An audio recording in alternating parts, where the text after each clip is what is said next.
Major winners and losers in the coming energy rearrangement. It's a pleasure having Professor Cleveland Jones, researcher at ENOG, geoscience and geopolitics consultant. Good afternoon, Professor Cleveland. It's nice to be with you, Cavagna. Very good. Thank you.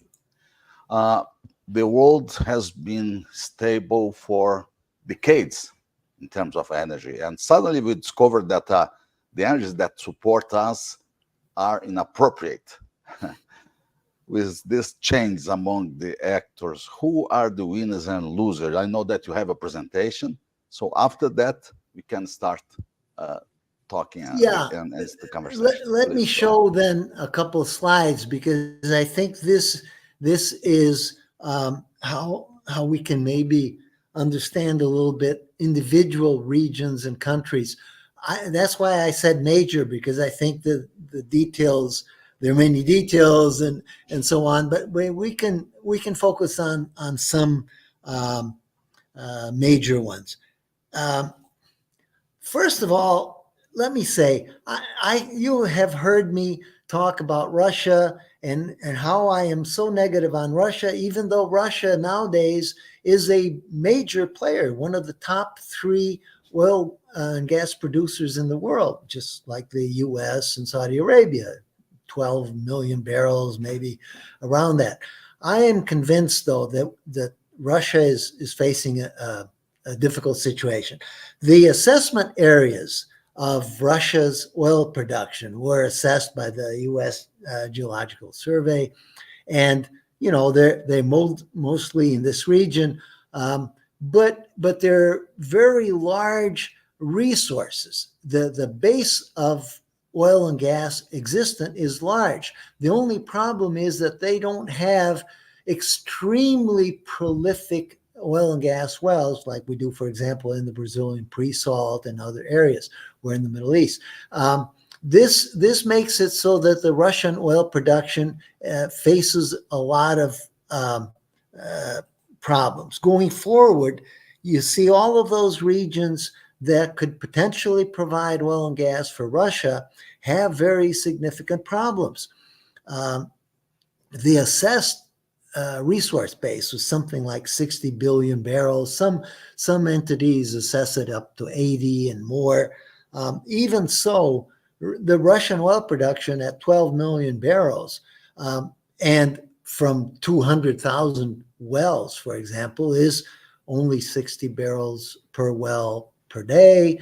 That is under very difficult operating conditions in Siberia and elsewhere. Not just because it's cold, but because it's difficult logistics. Operations are not, in all cases, year-round.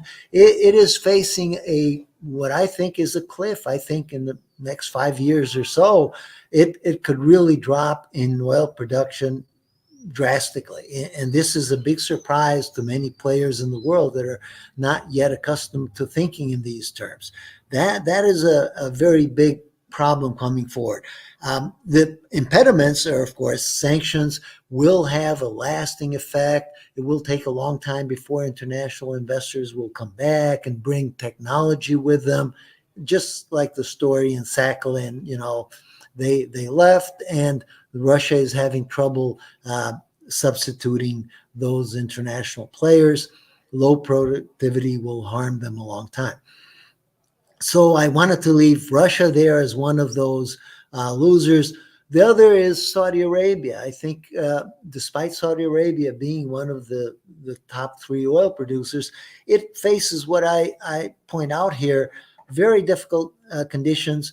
Production is about 12 million barrels. That's something like 4 billion barrels a year. Reserves around 300 billion barrels, but they haven't changed in over 35 years. Where have all of those 150 billion barrels of production in that period come from? It is just, their numbers don't add up. There's no transparency. And in fact, they hide very negative information regarding cost of operations, which have gone up tremendously. Oil requires water. and water can't always be supplied in the types of water that is needed, not salt water. It is facing tremendous operational constraints. And then there's those constraints that are geopolitical. It is there are various choke points in the world. You know, the Strait of Hormuz, the Bab el Mandab Strait, and of course, geopolitical crisis areas in the Northwest with Israel and the situation going on there. Northeast is Iran, which is not exactly a friendly. They're dealing with it, but it's not a friendly environment. So I think that they can also provide very negative surprises. And that's very important, because from a high level of production, that can be drastic effect on oil production. And then there is Venezuela, which, as you know, I have railed for years about their 300 billion barrel oil reserves, which are totally illusory. Orinoco Belt, which is the heavy oil belt, that blue region in the map, is something like 235 billion barrels. It could contain more, but realistically, 200 and some billion barrels. If you subtract that from the 300 billion, it's 65 billion barrels. It's a lot, but it's mostly offshore in that red area. It's not onshore, and in areas that require technology, investment, and things that Venezuela does not have. And I personally did a lot of consulting in Venezuela. The infrastructure is horrible. It is not an infrastructure that can be fixed even in 10 years. So those areas cannot come into production, and that oil reserve is meaningless. Their production, sure, it can go up to 1, maybe more million barrels a day, but there is not going to be a surprises of coming back into the 3 and 5 million barrels a day like it used to. It is a lost case. So I wanted to point some of the winners, and I point to the Gulf of Mexico because, you know, it's in the United States Gulf of Mexico, not the Mexican Gulf of Mexico. Favorable geology, environmental restrictions aren't great, extremely good infrastructure, safe area, and it can expand into new regions that are not in production currently. I also point to the Brazilian pre-salt in the South American Atlantic margin. Everything going for it, as you know, I've made assessments with Professor Nani, and those assessments are tremendous, around the 160 billion barrels of recoverable oil reserves with extremely favorable productivity numbers, dozens of wells above 50 and 60,000 barrels a day. Those numbers are almost too good to believe, but they're there. So that's a very likely area that can grow tremendously in the next 5-10 years. We're looking ahead. Now, another area that could grow, and I think Guyana and the Suriname-Guyana basin are areas that can grow. Sure, we now have this geopolitical hassle with Venezuela. Venezuela is in no condition to really threaten the region other than a lot of noise. So this could probably grow. The USGS estimates some 19 billion barrels. I think it could be much more. The Brazilian equatorial margin is not so significant. Maybe towards the east, it can grow significantly after 5-10 years from now, but it's not a sure bet. So this is, secondary growth area. And then I point to a lot of niche plays, which I think are important because this is where the oil and gas majors will diversify from the really top 3 areas that they have to invest in. That's West and East Africa. Not exactly the best areas in the world to go in terms of geopolitical risk and so on, but that's what's available. And then maybe Southeast Asia, also very risky due to Chinese influence, areas that are difficult operating conditions, but that's what is out there. So that's what I wanted to say. That's the winners and losers. We can go into discussion about how that will happen and when, but that's it. Excellent. Uh, Let me put our. Oh, sorry. Yeah, no, remove. Yes. Professor Cleveland. So, in speaking generally, in terms of oil companies, they are adapting their portfolio to new energies, and they trying to adapt for the pressure that energy Big pressure. agencies, yeah, big pressure, and OPEC at the other side is expecting to have a very high consumption for the next decade. So, do you see that the oil companies are, let's see, losers or winners when we see all them together? Actually, you can have both things. You can have somewhat like OPEC forecasts, very high oil and gas consumption for quite a few years. I believe that. Maybe not as optimistic as their estimates, but I believe that in conjunction with a lot of the pressures towards new energies, renewable, greens, and so on. That's not inconsistent. That can happen. But what happens is that there's no chance that the oil and gas majors, the independent companies that dominate the oil and gas world today, will be major losers. They will continue providing oil and gas, except that they will do so in a very risk averse environment. They will need to focus on high security areas, no environmental restrictions, operating conditions that can be worked with. And that's why they won't have too many areas in which to diversify. They'll have to go to those three winners that I mentioned, the Gulf of Mexico, maybe South America, and maybe some niche areas. And that's what they will have to work with and diversify very selectively. They will still invest here, there, and so on, but the bulk of their investments will be in those areas, and that will still keep them as winners.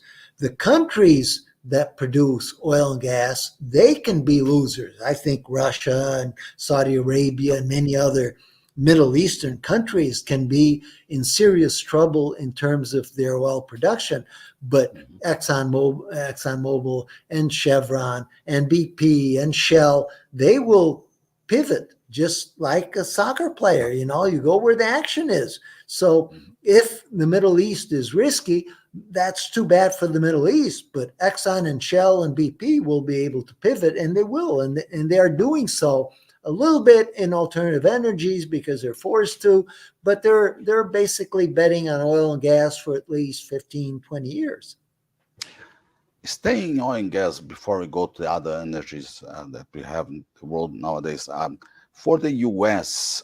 or for, as you mentioned, ExxonMobil, Chevron, and companies like that, is it better that the reserves in Guyana's own today, if you move to Venezuela, is better for them or worse for them?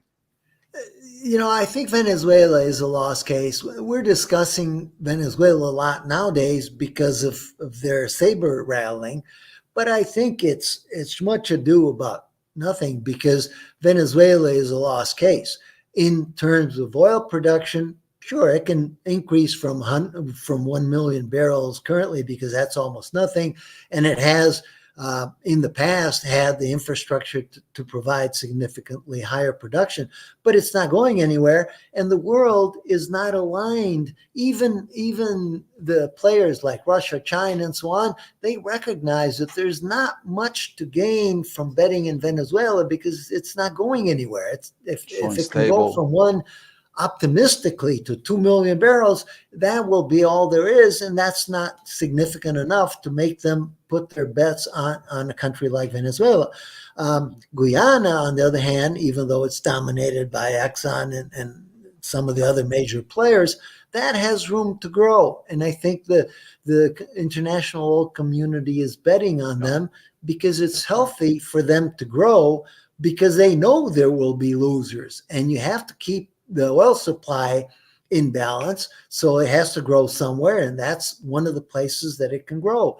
Sure, it can grow in Brazil and it can grow a little bit in the Gulf of Mexico. It cannot grow very much from the U.S. shale patch. So that's significant. It's important. It will stay at around those levels, but it can't grow much. So it's important for the industry to bet in these areas that can support growth to compensate some of the other areas that will go down. And of course, even if demand trails down in the future, you still have to keep the demand in balance with the supply. So you will have to grow in some of these areas to compensate some of the natural decline in many other areas, plus the geopolitical implications of the declines I've just mentioned from some of the major losers.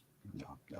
You mentioned geopolitical issues, and when we see the Americas as a whole, we have Brazil exporting, Guyana exporting, Mexico with a tremendous potential. Canada is an exporter too. So why United States that has a 7 million barrels a day consumption, not a 20 million barrels a day consumption, and they import 7 million, why they do not make an arrangement for all countries in America can provide these 7 million Yeah, barrels a day?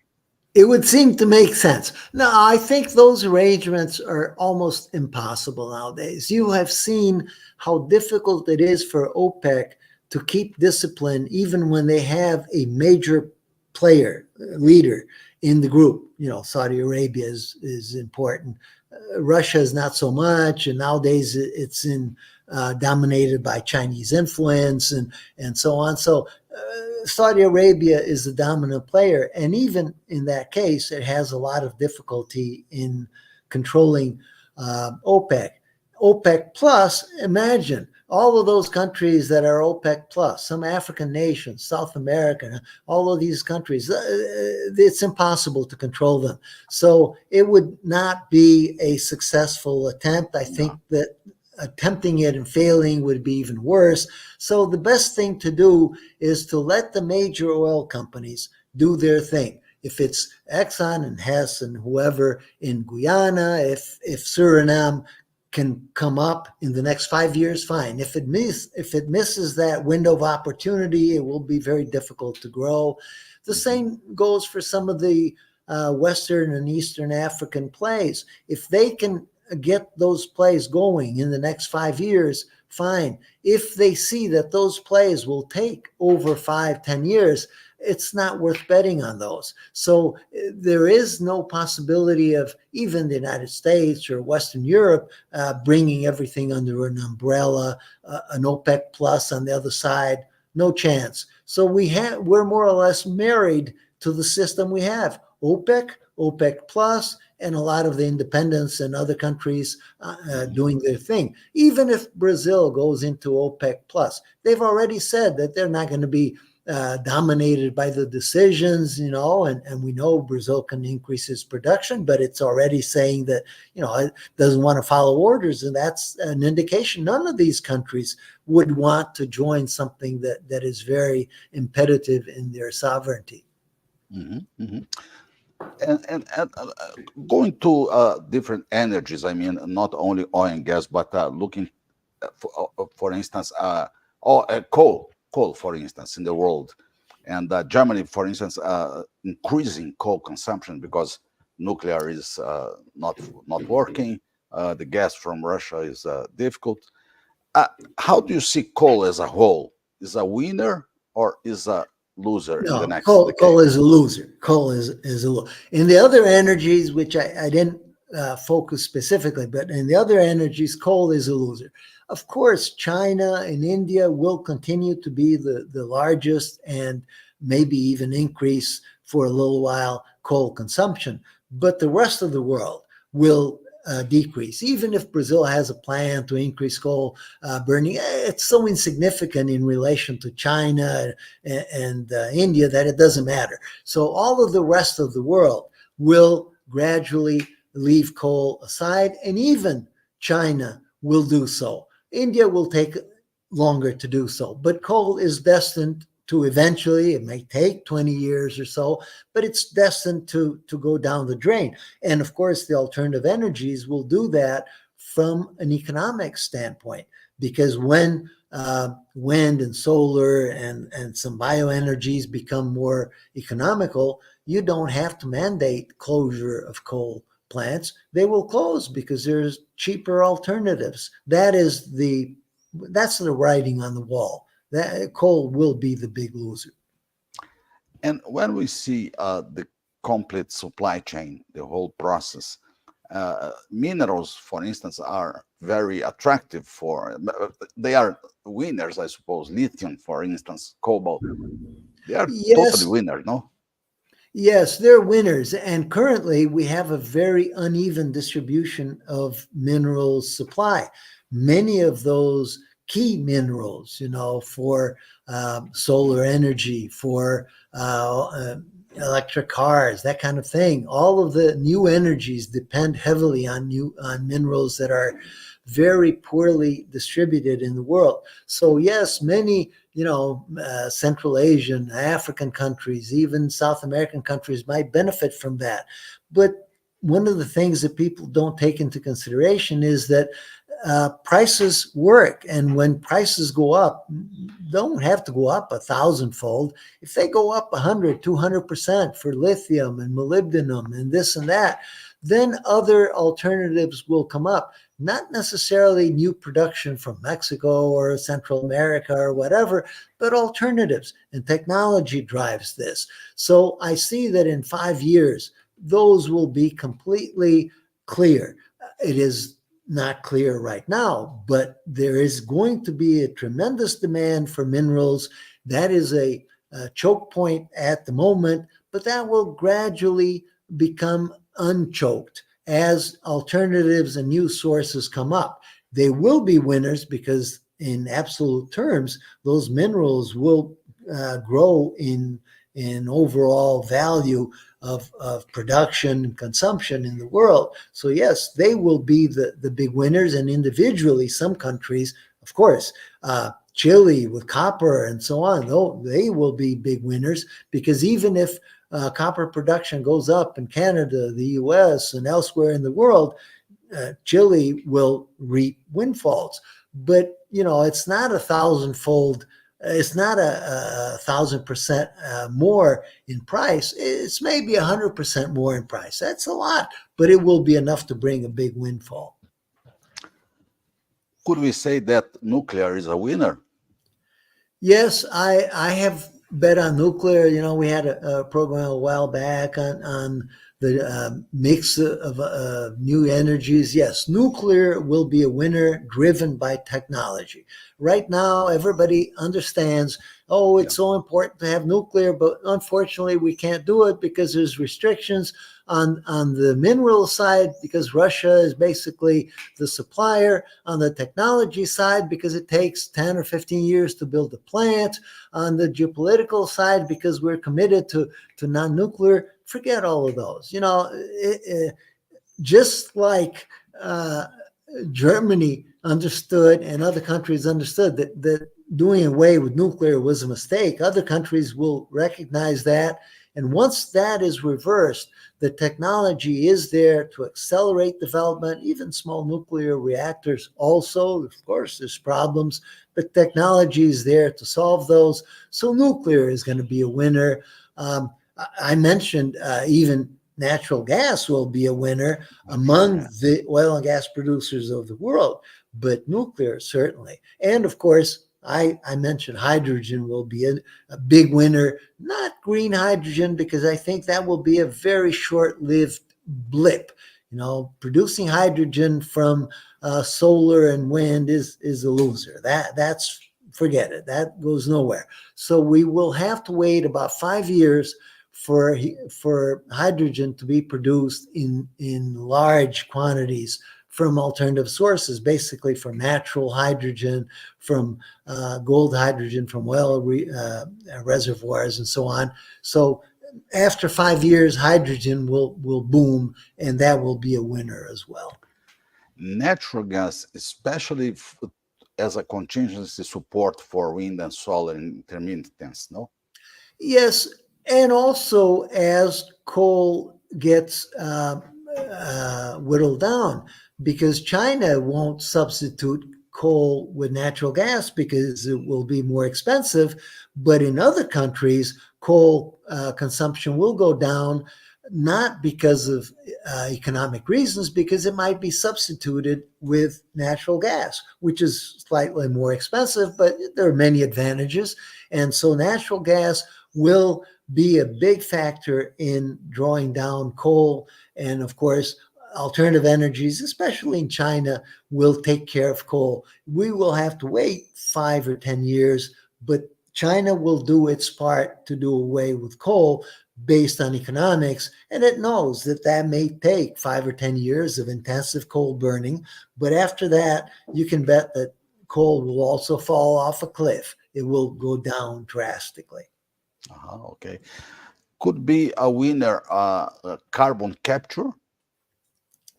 Yeah, carbon capture will grow, driven by technology. Unfortunately, myself and many others don't really believe that you have to do this fundamentally, yet it will be done because this is what the world says that they want to do, and we're committed to that. So over the next 5 and 10 years, the growth in carbon capture and storage will be very large, including new technologies which are now totally uneconomical. Atmospheric capture of CO2 It's very is complicated. 4 times more expensive than putting it into the ground, but it will capture a large part of the market, and of course, costs will go down. And there's new technologies in the sorbents and so on. So it will grow. That's a winner. Unfortunately, I think, because that's more or less a waste of effort and so on, but that will be a big winner. And the companies that are devoted to that, of supplying those technologies, will be the big winners. The oil and gas companies doing the CCS projects, they may not gain a lot. They will do that because of pressures, but whoever is supplying the technology, the equipment, and the chemicals to do the absorption, they will be big winners. This is a case of Petrobras. This is one of the most important Yeah, it's the capture. largest CCS operator in the world. But in conventional CCS, putting it in the ground, what we will see is the dramatic growth of atmospheric capture of CO2. And that is maybe a couple of years away, maybe not even 5 years away, but certainly that can also grow exponentially and very fast, because once you have uh, overcome cost constraints, then the growth curve can be tremendous, because it's just supplying equipment to do this. And it's not like some of the electrification technologies that depend on very special chemicals. The chemicals for carbon capture from the air will be DAS, direct air, DAC, direct air capture, are not so critical. They basically depend on polymers and so on, which can be engineered. They can be supplied from oil and gas easily. So that will not suffer the restrictions on its growth that other technologies suffered. So that can pace up very fast. You mentioned electrification. Probably is a winner because, for instance, in the United States, they are removing natural gas from the house, from the homes, and instead of that, implementing electricity. So it's a winner, no? Yeah, sometimes we think, boy, that's crazy. They're putting the cart ahead of the horse. But of course, some technologies have to lead, and sometimes the result is that you have apparently illogical changes like this, because still I see no reason why, where there is natural gas heating and so on, why it should be substituted, unless, of course, there's an excess of production from wind production and so on. But that is a trend. It will continue. But the winners there will be the suppliers of the electrification and grid structure that will have to grow. In the old days, in the North American gold rush, they said that the only people who really made money in the gold rush were not the poor miners that would go out there looking for gold. It was the people who sold picks and shovels. They are the ones that made the money. And it's going to be the same thing nowadays. It's not necessarily the new energies suppliers that will make the money. It's the people who supply the technology, the materials, the infrastructure to support that new energy infrastructure. People who supply the circuits, the high voltage transmission lines. There's a whole technology involved in that. Even high temperature superconducting systems. They're becoming more and more economical, and they will take over more and more. So those are the winners. They will ride the need for electrification and for the grid to be fortified to allow for these new energies to be incorporated into the grid. Going to the conclusions, let me try a philosophical issue to see your vision, Professor Cleveland. Science must be a winner, and speech should be a loser. Very good. Yeah, I agree, Cavagna. Science and technology is the answer. Many people think that, because of science and technology, there's no limits. We can grow forever. No, that's not true. We still have to face global limits, and including in greenhouse gases and so on. They're not as urgent as some people say, I believe. And there are many other limitations which are very pertinent. Biodiversity loss, some cycles in nature, nitrogen cycles, and many others that are very important in agriculture and so on. Those can be very pressing. So technology is the answer, but it doesn't mean that it will do away with all of the limitations and we can grow forever. It just means that we will be able to find solutions to many of the problems, but we will also need to use technology to live within the means of the natural world. And that all has to happen by 2030. I've said before, 2030 is the limit by which we have to have all this energy transition and all these new technologies at least understood and known, so that we can then apply them from 2030 to 2050 and so on. And by then, whether it's net zero or whatever you want to call it, the world will have to learn to live within some of its limits, and not necessarily just greenhouse gases, but many other limits, ocean potential for supplying food, agricultural potential, dealing with the increasing world population. Those are the trends that we can't overcome forever, but technology can help us deal with some of that and then point the way to a sustainable, moderate or limited growth model beyond that. That's the answer. Perfect, perfect. So more science and technology and less speech. Yes. Thank you so much, Professor Cleveland Jones. It was a pleasure to have you here today. It was good to share some thoughts. And let's hear some other people and see what they say about these. Yeah, that's good. They have a LinkedIn to post and to comment to us. Yeah. Good. Perfect. Thank you very much, Kavai. Thank you.